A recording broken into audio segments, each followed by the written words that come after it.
ಆತ್ಮೀಯ ಕಲಿಕಾರ್ಥಿಗಳೇ, ಹಣಕಾಸು ಸಾಕ್ಷರತೆ.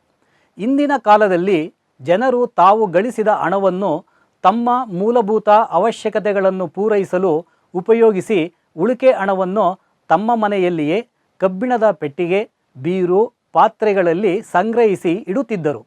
ಮತ್ತೆ ಕೆಲವರು ಭೂಮಿ ಮತ್ತು ಚಿನ್ನದ ಖರೀದಿಯಲ್ಲಿ ಹೂಡಿಕೆ ಮಾಡುತ್ತಿದ್ದರು. ಹಾಗೂ ತುಂಬ ಕಡಿಮೆ ಜನರು ಬ್ಯಾಂಕಿನ ಖಾತೆ ಮತ್ತು ವಹಿವಾಟನ್ನು ಹೊಂದಿದ್ದರು. ಆ ಪರಿಸ್ಥಿತಿಯಲ್ಲಿ ಜನರು ಸಂಪಾದಿಸಿದ ಹಣದಿಂದ ಅಂದಿನ ಜನರಿಗೆ ಉತ್ತೇಜನದಾಯಕ ಹಾಗೂ ದೊಡ್ಡ ವ್ಯಾಪ್ತಿಯ ಉತ್ಪನ್ನಗಳು ದೊರೆಯುತ್ತಿರಲಿಲ್ಲ. ಮನುಷ್ಯನ ಆಯ್ಕೆಗಳು ಪರಿಮಿತವಾಗಿದ್ದವು. ಆ ಸಂದರ್ಭದಲ್ಲಿ ಖರ್ಚು, ವೆಚ್ಚ ಹಾಗೂ ಹಣಕಾಸಿನ ನಿರ್ವಹಣೆಯು ಸಂಕೀರ್ಣ ಹಾಗೂ ಜಟಿಲವಾಗಿರಲಿಲ್ಲ. ಆದರೆ ಪ್ರಸ್ತುತ ಬದಲಾದ ಪರಿಸ್ಥಿತಿಯಲ್ಲಿ ಹಣಕಾಸಿನ ನಿರ್ವಹಣೆಯಲ್ಲಿ ಕ್ಷಿಪ್ರ ಬದಲಾವಣೆಯನ್ನು ಕಾಣುತ್ತಿದ್ದೇವೆ. ವಿವಿಧ ರೀತಿಯ ಸಂಪಾದನೆ, ಖರ್ಚು, ಸಾಲ ಪಡೆಯುವುದು ಹಾಗೂ ಬಂಡವಾಳ ಹೂಡಿಕೆಗಳನ್ನು ಕಾಣುತ್ತಿದ್ದೇವೆ. ಸಾಲವನ್ನು ಬ್ಯಾಂಕುಗಳು ಮತ್ತು ವಿವಿಧ ಹಣಕಾಸಿನ ಸಂಸ್ಥೆಗಳು ಗ್ರಾಹಕರ ಮನೆ ಬಾಗಿಲಲ್ಲಿ ದೊರಕಿಸಿಕೊಡುತ್ತಿವೆ. ಹಣಕಾಸು ಸಾಕ್ಷರತೆಯು ವ್ಯಕ್ತಿಯ ಭಾವನಾತ್ಮಕ, ವೈಯಕ್ತಿಕ, ಸಾಮಾಜಿಕ, ಆರ್ಥಿಕ ಮತ್ತು ಉದ್ಯೋಗದ ಯಶಸ್ಸಿಗೆ ನಿಕಟ ಸಂಪರ್ಕ ಹೊಂದಿದೆ. ಹಣದ ನಿರ್ವಹಣೆಯ ಮೂಲಭೂತ ಪ್ರಕ್ರಿಯೆಯನ್ನು ಅರ್ಥ ಮಾಡಿಕೊಂಡು ಸಮಾಜದ ಅಗತ್ಯತೆಗೆ ಅನುಗುಣವಾಗಿ ಬಳಸಿಕೊಳ್ಳುವ ಸೂಕ್ಷ್ಮತೆಯ ಅರಿವನ್ನು ಮೂಡಿಸುತ್ತದೆ. ಸಮಾಜದ ಬದಲಾವಣೆಯೊಂದಿಗೆ ಜೀವನದ ಸಂಕೀರ್ಣತೆಯನ್ನು ಎದುರಿಸುವಲ್ಲಿ ಹಣಕಾಸು ಸಾಕ್ಷರತೆಯು ಪ್ರಮುಖ ಪಾತ್ರ ವಹಿಸುತ್ತದೆ.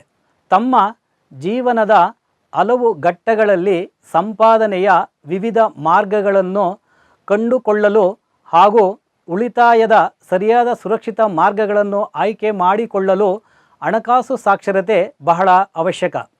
ಅದರಲ್ಲಿಯೂ ಮಕ್ಕಳ ಶಿಕ್ಷಣ, ಸ್ವಂತ ಮನೆ ಹೊಂದುವುದು, ನಿವೃತ್ತ ಜೀವನದ ಯೋಜನೆಗಳ ವಿಷಯದಲ್ಲಿ ಜನರು ಬಹಳಷ್ಟು ಜಾಗೃತಿ ಮತ್ತು ತಿಳುವಳಿಕೆಯನ್ನು ಗಳಿಸಬೇಕಾಗಿರುವ ಅವಶ್ಯಕತೆ ಇದೆ. ಇಲ್ಲವಾದರೆ ನಷ್ಟ ಹೊಂದುವ ಸಾಧ್ಯತೆಗಳೇ ಹೆಚ್ಚು. ಭಾರತವು ಸ್ವಾವಲಂಬಿಯಾಗಿ ಡಿಜಿಟಲ್ ಇಂಡಿಯಾ ಆಗಿ ಬದಲಾವಣೆಯತ್ತ ಸಾಗಿದೆ.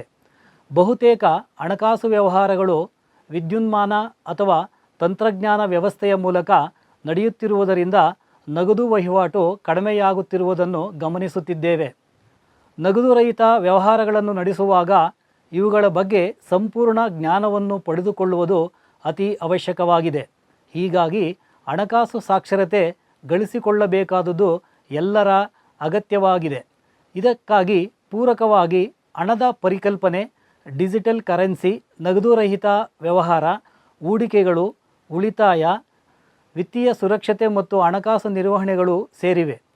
ಹಣಕಾಸು ಸಾಕ್ಷರತೆ ಎಂದರೆ ವ್ಯಕ್ತಿ ತನ್ನ ಹಣಕಾಸು ಸಂಪನ್ಮೂಲಗಳ ವಿಷಯಗಳಲ್ಲಿ ಎಚ್ಚರಿಕೆಯ ಮತ್ತು ಪರಿಣಾಮಕಾರಿ ನಿರ್ಧಾರಗಳನ್ನು ಕೈಗೊಳ್ಳಲು ಬೇಕಾಗಿರುವ ಕೌಶಲ ಮತ್ತು ಜ್ಞಾನವನ್ನು ಹೊಂದುವುದೇ ಆಗಿದೆ.